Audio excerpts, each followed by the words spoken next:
Hello जी। Hello hello. Good good morning. कैसे हैं हमरे दुर्गा काली करण अर्जुन? सब बढ़िया है ना? एकदम मजा में टकाटक। हम लोग को अब करना क्या है? देखिए, चदरवा में से तो हम लोग निकल गए हैं। तो अब खाली तब बैठना नहीं है। अब बैठे बैठे क्या करें? करना है कुछ काम। आइए मिल के करें। करंटवा के साथ जम के अफेयर और लेकर प्रभु का नाम, है कि नहीं? लेकिन उससे पहले हमरे दोस्ती में कुछ मुस्की मुस्की वाला बात हो जाए। आइए कछु सुनाते हैं हम आपको। का सुनाए? हम लोग जब छोटका रहते हैं ना, छोटका मोटका एकदम, खूब बहाना मारते हैं छोटा छोटा बात पर कि अब स्कूल गए हैं, स्कूल से भागने का बहाना। अब मैम बहुत माथा दुख रहा है, सर जी बाप रे बाप, ओहो हो, हमरा जानते हैं, पता नहीं पेट में ना एकदम हेडेक हो गया है। हमको घर जाने दीजिए, हम नहीं आज रह पाएंगे स्कूल में। अलग अलग पता नहीं कौन कौन बहाना कहाँ कहाँ से ढूंढ के लाते हैं। बहाना में मास्टरी किए रहते हैं हम लोग एकदम, जब हम लोग छोटका भुटका सब रहते हैं। एक बार ऐसे ही एक ठो छड़वा था, नाम था पप्पू। अब पप्पू बोला अपना पप्पा को, पापा हमको स्कूल छोड़ दीजिए, आज हमरा पैर बहुत दुख रहा है, सो हमसे अकेले चला नहीं जाएगा, आप भी चलिए ना हमरे साथ में, हमको पकड़ पकड़ के लेके चलिएगा। अच्छा ऐसा? चलो चलो चलते। गया लेके। अब रास्ता में पप्पू का पप्पा कहता है, अरे तुमको लाने के चक्कर में हमरा पैर दुखने लगा है, चलो चलो जल्दी चलो अब स्कूल रे। अब गया, उसको स्कूल में छोड़ के आया, वापस आया। अब देखता है आधा घंटा के बाद आया, घर पे पहुंचा जब उसका पापा, अपनी वाइफ को बोलता है, अरे जल्दी कुछ हमको ग्लूकोन-डी दे दो, बहुत चला दिया आज पप्पू हमको। अब देखता है ग्लूकोन-डी आधा पीबो नहीं किया था कि देखता है पप्पू वापस घर पहुंच गया। कहा रे, तुम वापस कैसे आ गया रे? तुमको हम इतना स्कूल छोड़ के आए। पप्पा हम ना कल से स्कूल नहीं जाएंगे। काहे? ऐसा काहे बोल रहा है तुम? तो मैम हमको बोली क्या, तुम लेट कर आए हो, लेट करके आए हो, हम तुमको स्कूल में नहीं बैठने देंगे। तो उसका पापा गुस्सा गया, का चलो तो आज तुम्हारा मैडम को हम देखते हैं। आए? हम तुमको खुद दे खड़ा खड़ा पैदल चला करके लेके गए, खड़ा खड़ा तुम भी गया हम भी गए, तुम्हारी मैडम ऐसे कैसे बोल दी कि तुम लेट के आया है? हाँ? तुम लेट के तो नहीं गया था, तुम तो खड़े खड़े गया था। चलो तो आज देखते हैं तुम्हारी मैडम को हम। जय हो जय। वो मैडम को फिलहाल देखने गए हैं, हम लोग करेंटवा को देखते हैं। आइए करोड़िया करोड़िया मुस्कान के साथ, आइए कुछ कुछ बढ़िया भी पढ़ लिया जाए, फिर शुरू हो जाएंगे। हमें सीमित निराशा को स्वीकार करना चाहिए। का हमें सीमित निराशा को स्वीकार करना चाहिए, लेकिन सीमित आशा को कभी नहीं खोना चाहिए। कौन कहते हैं? Martin Luther king junior. विचार कीजिएगा आप इस पर। हम निराश होने के लिए पता नहीं कितना कारण ढूंढ लेते हैं, लेकिन उम्मीद करने के लिए हम लोग के पास इक्के दो ठो कारण होता है, लेकिन हम लोग का ध्यान रहता है कहाँ ज्यादातर, कि हम निराशा में ही रहे, और उस चक्कर में वो छोटा मोटा एक दो ठो जो अपॉर्चुनिटी रहता है हम लोग के पास, वो भी लुट जाता है। आप और विचार कीजिएगा, ये तो जीवन के हर क्षेत्र में अप्लाई होता है।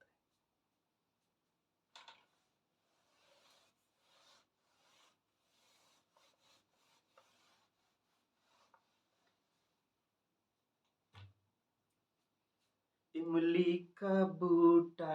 हाँ, तो आज का पहला टॉपिक क्या होगा? पहला टॉपिक का होगा सुप्रीम कोर्ट एगो जबरदस्त जजमेंट दिया अभी, लेकिन पहली बार सुप्रीम कोर्ट के जजमेंट से बहुते को निराशा हुआ। वैसे तो पहले भी होता रहा है, लेकिन इस बार थोड़ा अपोजिट सेंस में हो गया। अब एक टर्म आ रहा था उनके जजमेंट में, अब वो जजमेंट ऐसा दिए हैं कि फॉरेन रिलेशन को लेकर है। अब भारत सरकार जो है किसी के साथ, इंडिया किसी के साथ एग्रीमेंट किया एक के साथ में, उसको कुछ स्पेशल ट्रीटमेंट दे रहा था। वो किसी एक ग्रुप का मेंबर था। अब एगो दूसरा उसी ग्रुप में फिर शामिल हुआ, तो वो कहता है कि जब मेरे ग्रुप के एक आदमी को मिल रहा है, एक कंट्री को मिल रहा है मान लीजिए, तो हमको भी मिलना चाहिए वही फेवर। इस पर सुप्रीम कोर्ट कहा कि नहीं, ऐसा नहीं हो सकता है। तो मामला बढ़ गया, कहा गया कि ऐसे में तो फॉरेन इन्वेस्टमेंट इंडिया में घट जाएगा, सबके साथ अलग अलग भेदभाव वाला व्यवहार हो रहा है, इस टाइप का बात होने लगा। किस एग्रीमेंट का बात हो रहा था वो आज हम लोग को देखना है। एग्रीमेंट था डबल टैक्सेशन अवॉइडेंस एग्रीमेंट। बड़ा इम्पोर्टेंट है। देखें हम लोग का है, अक्सर आप न्यूज़पेपर में पढ़ते होंगे, हो सकता है न्यूज़ में भी सुनते हो आप इस टर्म को, तो देखा जाए आज का है।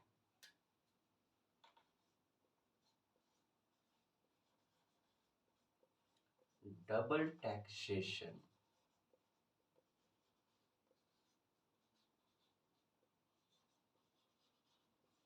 अवॉइडेंस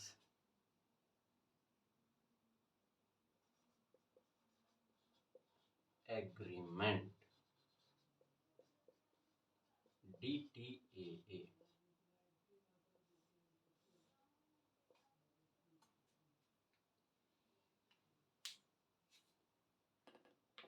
दूध ठो रसगुल्ला है, टैक्स वाला रसगुल्ला, जिसको अवॉइड करना है। नाम पर जरा गौर कीजिए, डबल टैक्सेशन। डबल टैक्सेशन से लगता है कि दो बार टैक्स लगाया जाता हो।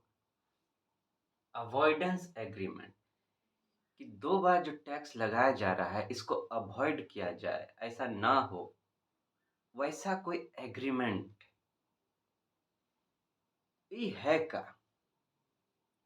सिंपल भाषा में हम लोग पहले समझने का इसको ट्राई करते हैं।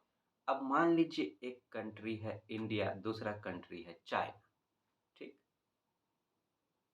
अब होता क्या था कि अब मान लीजिए इंडिया का कोई कंपनी, वो इंडिया में भी इन्वेस्ट कर रहा है, इंडिया का कंपनी है, यहाँ तो यहाँ कमाइए रहा है, इन्वेस्ट कर रहा है, और साथ ही साथ चाइना में भी इन्वेस्ट करके वहाँ भी कमा रहा है। सेम कंपनी, सेम सामान पर। तो अब होता क्या था कि अब उसको इंडिया में जो कमाया, प्रॉफिट हुआ, उस पर भी टैक्स देना पड़ रहा था। और जो चाइना में कमा रहा था, वहाँ जो प्रॉफिट हो रहा था, उस पर भी टैक्स देना पड़ रहा था। या ऐसा कहिए कि यहाँ कमा रहा था, यहाँ पे टैक्स देना पड़ रहा है इंडिया में। इसी सामान को मान लीजिए एक्सपोर्ट कर रहा है, चाइना में बेच रहा है, तो वहाँ जो हो रहा है उसको वहाँ भी टैक्स देना पड़ रहा है। मतलब दो जगह एक एक कंपनी को टैक्स देना पड़ रहा है, एक ही सामान के लिए, एक ही इन्वेस्टमेंट के लिए। तो कुछ कंपनी लोग गया सरकार के पास, ए हो हुजूर, का लुटिया डुबाइए दीजिएगा, इहों लेते हैं, उधरो लेते हैं, उधरो लेता है वो, ये तो गड़बड़ बात है ना, गड़बड़ झोल है। यहाँ आप लेते हैं और वहाँ पे उसी सामान पे चाइनो ले लेता है, कहाँ कहाँ से लाए इतना।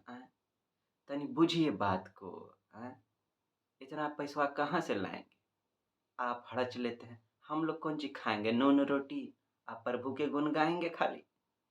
तो ऐसे बात है। तो ये डबल टैक्सेशन अवॉइडेंस एग्रीमेंट इसी को ध्यान में रखते हुए बनाया गया था। अब इसमें होता क्या है कि मान लीजिए एक कंपनी है, ठीक? वो इंडिया में इन्वेस्ट कर रही है, मतलब इंडिया का कंपनी है, मान लीजिए इंडिया का कंपनी है, तो यहाँ तो कमा ही रही है। अब वही कंपनी मान लीजिए चाइना में भी इन्वेस्ट की, चाइना में भी इन्वेस्ट की या किसी भी और कंट्री में इन्वेस्ट की। तो अब देखिए आप दूसरे देश में इन्वेस्ट कीजिएगा, उसको तो आपसे कोई लगाव नहीं है। वो थोड़े कहेगा, ए हुजूर आइए और यहाँ पे करिए, तेरा तेरा तेरा सुरूर, ऐसा तो नहीं होगा ना।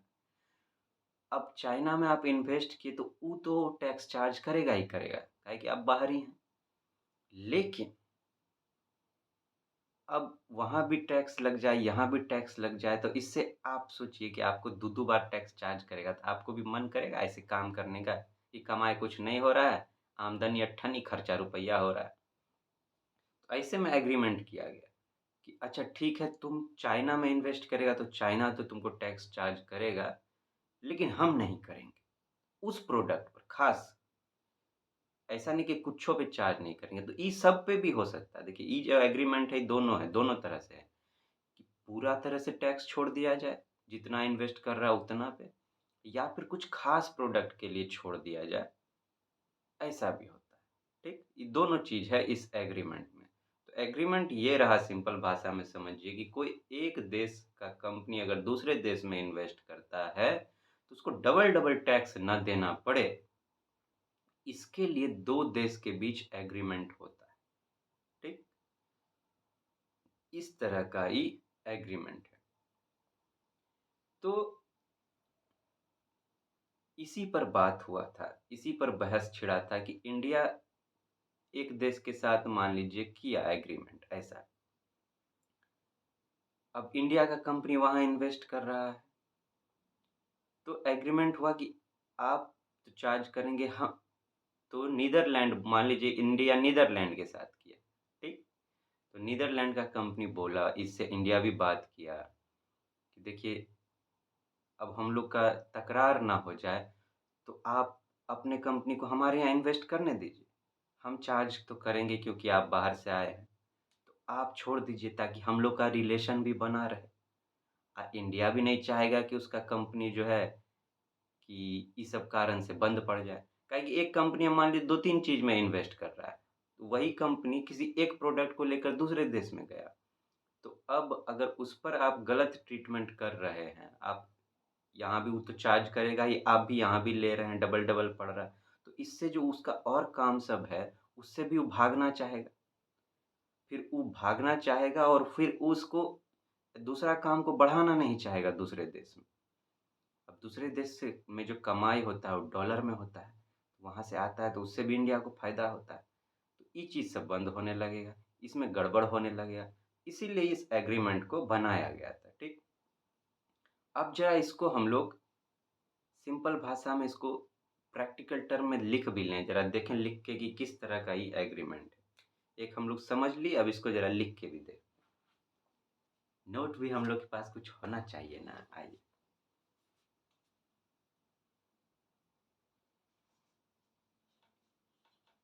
A tax treaty signed between two or more countries.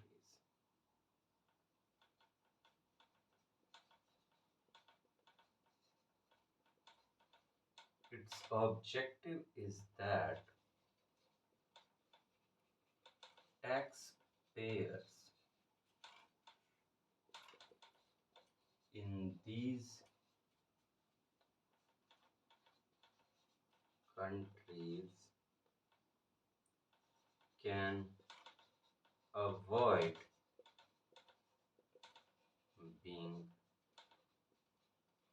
taxed twice for the same income.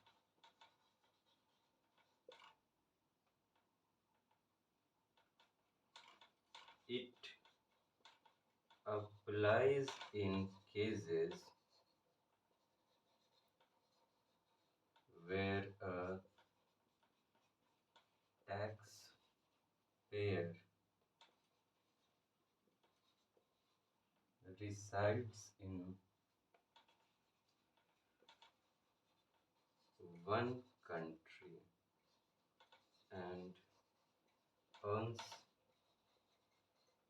income in another. देखिए क्या कह रहा है कि एक ऐसा ट्रीटी है, टैक्स ट्रीटी, जो दो या दो से अधिक देशों के बीच में साइन होता है। इसका ऑब्जेक्टिव क्या है? ऑब्जेक्टिव क्या है? का पर्पस है इसका is that taxpayers in these countries can avoid being taxed twice for the same income।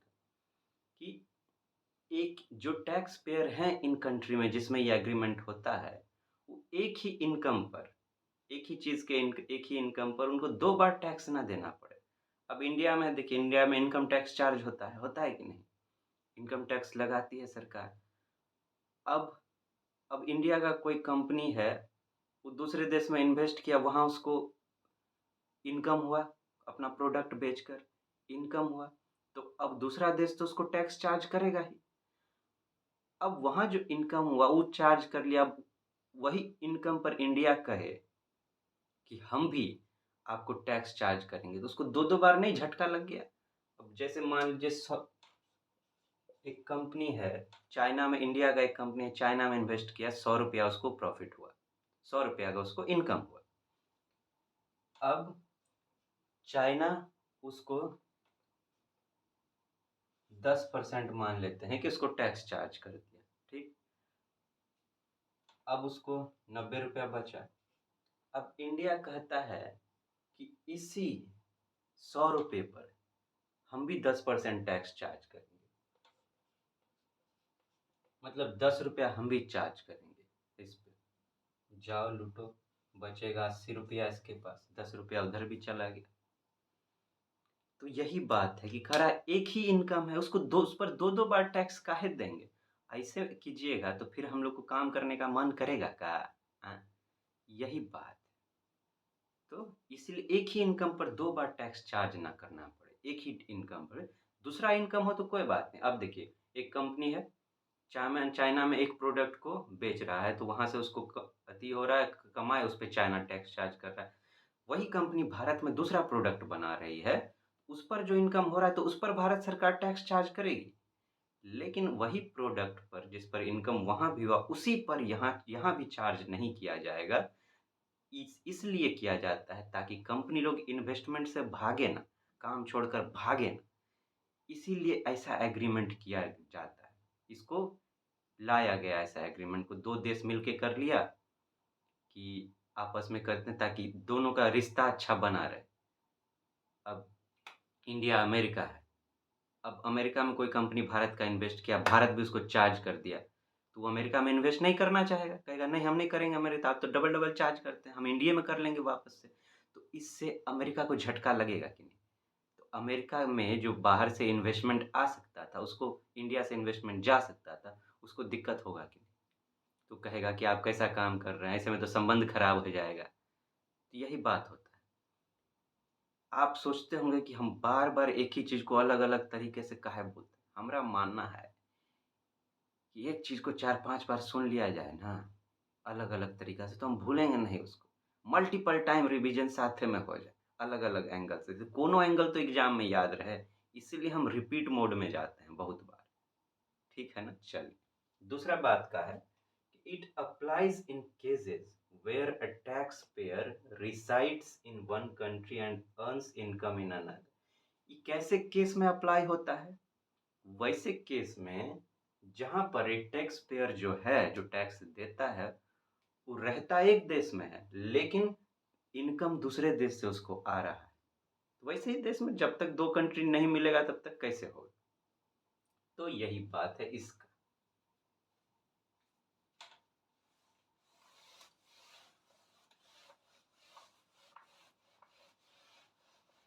इसी एग्रीमेंट के तहत एक और टर्म आ रहा था न्यूज़ में, जो कि एक बाहर दूसरे चीज़ पर भी अप्लाई होता है। देख लें, अक्सर आप सुनते हो, most favoured nation, MFN। Most favoured nation क्या है? मेन मुद्दा सुप्रीम कोर्ट के मामले में भी यही था, वो केस में। मोस्ट फेवर्ड नेशन, पहले डबल टैक्सेशन अवॉइडेंस एग्रीमेंट के मामले में ही इसका बात करके देखते हैं, ठीक, कि मोस्ट फेवर्ड नेशन स्टेटस का है। मोस्ट फेवर्ड नेशन स्टेटस का बात करें तो इसका मतलब सिंपल भाषा में हम आप समझिए कि आप दो देशों के साथ भेदभाव नहीं कर सकते।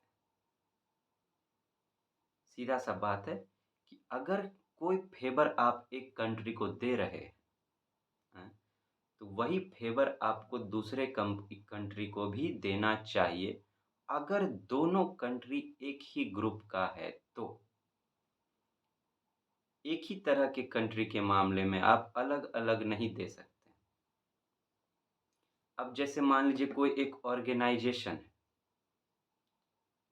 जैसे एक ऑर्गेनाइजेशन है OECD, OECD, organisation for economic cooperation and development, ठीक। अब इसका कोई ए कंट्री है, वो इसका मेंबर है, ठीक। और एक बी कंट्री है, वो भी उसका मेंबर है। अब मान लीजिए कि इसको आप इंडिया कुछ फेवर दे रहा है, तो इसको भी सेम फेवर मिलना चाहिए कि एक ही ग्रुप का कंट्री है, नहीं तो भेदभाव हो जाएगा ना। तो वही मोस्ट फेवर्ड नेशन कहता है कि जो स्टेटस आप एक को दें वही दूसरे को भी दें, ठीक, दोनों में भेदभाव ना करें। बहस का मुद्दा अभी यही हो गया था कि मान लीजिए बी कंपनी है, बी के साथ इंडिया का एग्रीमेंट था मोस्ट फेवर्ड नेशन वाला। उसमें था कि मान लीजिए 10% का टैक्स चार्ज होता है बाकियों से, तो इसको इंडिया 5% ही चार्ज करता था, ठीक, कुछ कारणों से। अब ई पहले इसका मेंबर नहीं था, ठीक। अब बाद में क्या हुआ, ई इसका मेंबर बन गया, ई इसका मेंबर बन गया। तो अब ये कह रहा है कि हमको भी यही स्टेटस मिलना चाहिए जो इसको मिल रहा है, इंडिया से कह रहा है, क्योंकि ये भी इसका मेंबर है और हम भी इसका मेंबर है। लेकिन इंडिया कहा नहीं, जब हम एग्रीमेंट किए थे तब ये मेंबर नहीं था। लेकिन इंटरनेशनल लॉ कुछ ऐसा बना हुआ है कि आप एक जगह पे अगर हैं तो अलग-अलग व्यवहार नहीं कर सकते हैं। अगर ऐसा है तो इसको 10% चार्ज कर रहे हैं, अब इसको 5 कर रहे थे, या तो ऐसा कीजिए कि इसको भी 10% चार्ज कीजिए आप, क्योंकि दोनों एक ही ऑर्गेनाइजेशन का मेंबर है, या फिर दोनों को 5-5% दीजिए, 5-5% चार्ज कीजिए। तो इसी पर बहस हो गया था।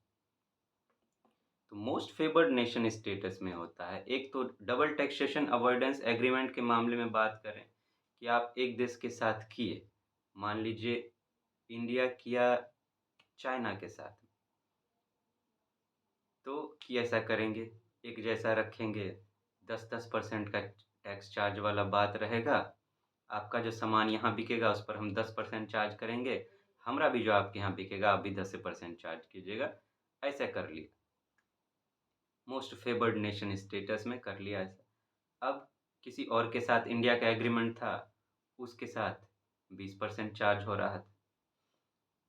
अब चाइना और दूसरा कंट्री जो है संजोग से किसी एक ही ऑर्गेनाइजेशन में आ गया, तो अब इंटरनेशनल लॉ कहता है कि दोनों को एक जैसा मिलना चाहिए, तो वहाँ पे फँस गए। तो ये होता है मोस्ट फेवर्ड नेशन स्टेटस का यही मतलब होता है कि आप डिस्क्रिमिनेटरी ट्रीटमेंट नहीं कर सकते, अलग-अलग व्यवहार नहीं कर सकते। डब्ल्यूटीओ का नाम आप सुने होंगे, वर्ल्ड ट्रेड ऑर्गेनाइजेशन पूरा दुनिया में ट्रेड करती है, उसमें भी इस मोस्ट फेवर्ड नेशन स्टेटस का चर्चा होता है। उसमें क्या है, उसमें भी यही चीज़ है। वो तो पूरा दुनिया पर अप्लाई होता है, जो भी उसका मेंबर है, तो उसमें है कि जो भी मेंबर है, चाहे पूरे दुनिया का इस देश का है नहीं हो, आप जो चीज़ एक को देते हैं, वही दूसरे को भी देना होगा। ये है कि दोनों को एक जैसा फ़ेवर देना होगा, लेकिन उसमें कुछ एक्सेप्शन एक्सेप्शन ऐसा है कि मान लीजिए डेवलपिंग कंट्री है, अब उसको तो एक्स्ट्रा ट्रीटमेंट का ज़रूरत है। आप डेवलप्ड और डेवलपिंग कंट्री को के साथ एक जैसा व्यवहार कैसे कर सकते हैं? जैसे इंसानों का बात करें, तो एक आदमी जो बिल्कुल फिट है, फिट-फाट है, एक जो है एक अपंग है थोड़ा-सा, चल-फिर नहीं कर सकता। अगर दोनों का आप एक जैसा देखेंगे, सरकार दोनों को एक जैसा देखेगी, तो ये उसके साथ गलत होगा कि नहीं? उस अपंग आदमी के साथ होगा कि नहीं होगा? तो वही बात है। तो डब्ल्यूटीओ कुछ एक्सेप्शन दिया है कि ये जो है जैसे कि मान लीजिए कि हाँ,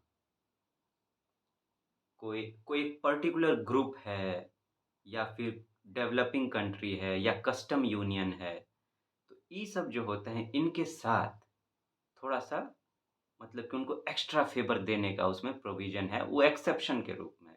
लेकिन बाकी लोग जो है, उस सबको आपको एक जैसा ट्रीटमेंट जैसे अगर 2 डेवलप्ड कंट्री, तो ऐसा नहीं कि आप एक डेवलप्ड कंट्री को जैसे यूएस है, उसको आप कुछ ट्रीटमेंट करेंगे, उसको कुछ एक्स्ट्रा फ़ेवर देंगे और वहीं पे अगर इंग्लैंड है, यूके है, तो उसको कुछ आप एक्स्ट्रा दे देंगे, ऐसा नहीं होगा। ये इंटरनेशनल लॉ कहती है और सही भी है। अगर आपको दुनिया में काम करना है, आपसे में आप यार दोस्त हैं, ठीक? 3 यार दोस्त मिल के एक पार्टनरशिप में गए, कंपनी खोले। अब आप मान लीजिए हेड हैं उसमें। अब आप एक दोस्त को ज़्यादा प्रॉफ़िट में दीजिएगा हिस्सा और दूसरे को कम दीजिएगा, तो आपके साथ रहना चाहेगा? कहेगा भाग! ऐसा काम करेंगे, अलग-अलग तुम व्यवहार करता है। दोस्ती भी चलेगा आपका, कंपनी ठप, दोस्ती ठप, दोनों ठप हो जाएगा। तो वही बात होता है इंटरनेशनल लॉ में। यही है मोस्ट फेवर्ड नेशन। इसको अगर आप लिखना चाहें, तो सिंपल आप लिख सकते हैं non discriminatory treatment with partner countries in benefits।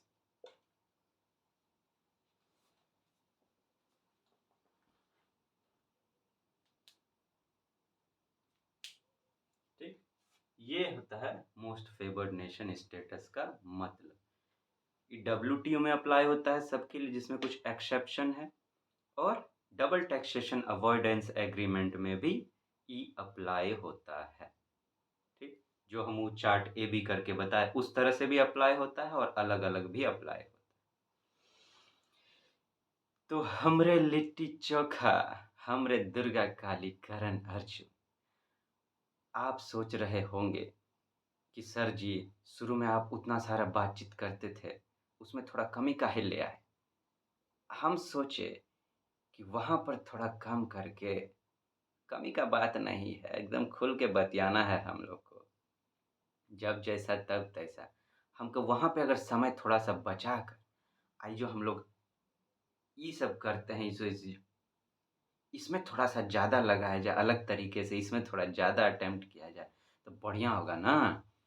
काहे कि हमारा पर्पस खाली यही नहीं है कि हम बता दें, मेन पर्पस है कि इस तरह से घुसे दिमाग में कि एग्ज़ाम में मदद हो सके, तो वो मेरा फ़ोकस ज़्यादा है। इस तरह से आपको देखिए पढ़ना भी है, आप अलग से भी पढ़िए जो ऐसे कि दिमाग में फिट हो जाना चाहिए, एग्ज़ाम में याद आना चाहिए, है कि नहीं? फिर मिलते हैं आपसे, ध्यान रखिएगा, टाटा गुड बाय करते हैं।